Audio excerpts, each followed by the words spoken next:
It began with a gut instinct. Doesn't it always? That subtle shift in tone, an unusual softness in her voice when she said, "I'll be out for lunch with a friend." A softness that only stands out when you felt the sharp edges before, the ones you thought years of devotion had dulled. Laura and I had been married 8 years. 8 years of morning coffees, whispered dreams, and that quiet understanding that comes from knowing someone completely. I thought we were solid. Sure, we had disagreements, but who didn't? I chalked it up to life's normal friction. That was before the late-night text I happened to see while her phone lay on the couch beside me. Can't stop thinking about today. It was from a number I didn't recognize. When I asked, she laughed nervously. "It's nothing, just a group chat. You know how girls are." I nodded, didn't push further. That night, lying beside her, staring at the ceiling, I knew something was wrong. Very, very wrong. Weeks passed. Her lunch outings grew more frequent. Her excuses flimsier, and I decided I needed answers.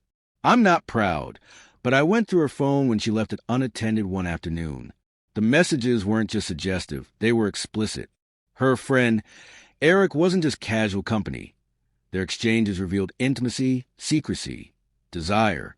Nausea and anger surged through me, quickly replaced by humiliation. My wife, my Laura, was having an affair, and it wasn't fleeting.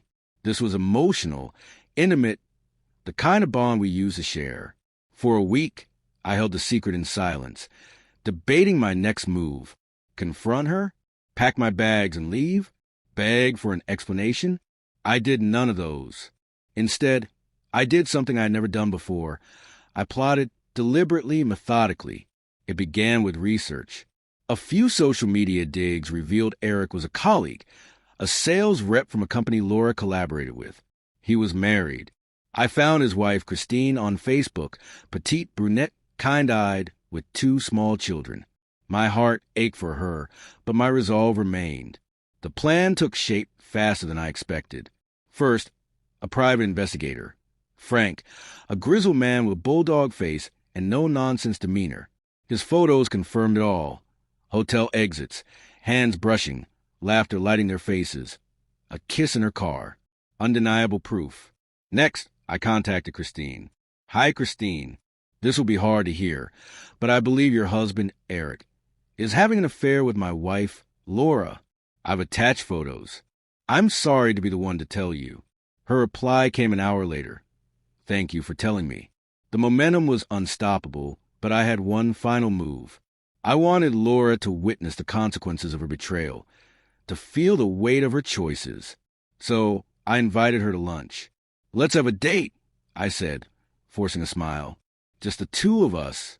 We haven't done that in a while." She seemed relieved, eager even. Perhaps she thought my sudden attentiveness meant I suspected nothing. She was wrong. It was a calm before the storm. On lunch day, I set the table meticulously. Crisp white tablecloth, our finest silverware, 2 glasses of wine. It appeared romantic, but it was a stage. The centerpiece wasn't flowers. It was a manila envelope containing every piece of evidence Frank had gathered. Laura arrived, cheeks flushed from her supposed lunch date. Smiling. She froze, eyes darting from the envelope to me. "What's this?" she asked, voice trembling. I didn't answer, just gestured for her to sit. Reluctantly, she obeyed. Her smile had vanished. I slid the envelope across the table. "Open it," I said.